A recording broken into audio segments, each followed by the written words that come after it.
It's often the application of standard procedures when applied in urban areas and urban systems simply don't work well. One of the recommendations is redefining the approaches within which the humanitarian community and other actors work in urban environments. This is a sea change, okay?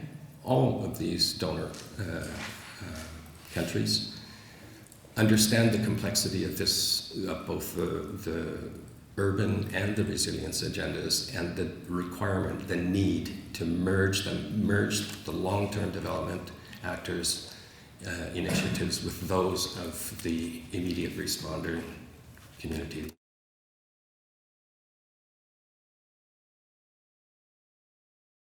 It's not about idealizing the role of local authority, but we have to question why local governments are almost systematically excluded in humanitarian or crisis response. For us, it is very important that the international community realize that there is a part of that local governance structure that needs to be supported in order to face the recovery properly, but also in order to address resilience. The needs of a city do not end in their border, and often the responsibility of local authorities that are responsible for a city or for a village or for a town is spread much further than the borders. The first question, as local authorities' perspective, is that do municipalities or local authorities know they're not ready for the disaster? And in most cases, for a disaster, for example, for some floods or some winter disasters or some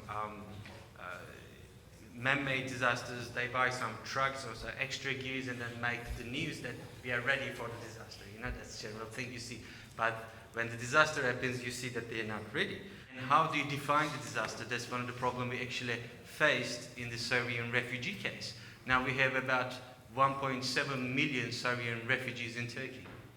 We actually have municipalities, 300,000 inhabitants, has 400,000 refugees.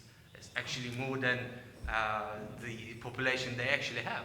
So, but we have this law in Turkey that when disaster occurs, that central government needs to spare some budget to municipalities. But central government says, this is not a disaster, that's a crisis. So I won't be sparing extra budget for municipalities.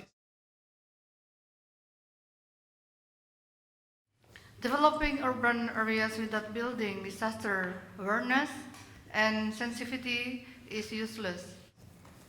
Third, strengthening underrepresented group in the planning and disaster preparedness, local government must attend and spend more effort to this matter. Affirmative action has to take place to ensure that women and minors are integral part of the system. Humanitarian problems are not the same in small cities or in bigger cities. In small cities, most people know each other, and therefore they can protect also each other. In big cities, what we have is a kind of big melting pot, people coming from very different places, people that do not know each other, and therefore that makes for them it's quite difficult to protect or to find or seek shelter. In general, big cities suffer from problems such as housing or transport or health issues. When you have a crisis, these, let's say, normal problems become even bigger.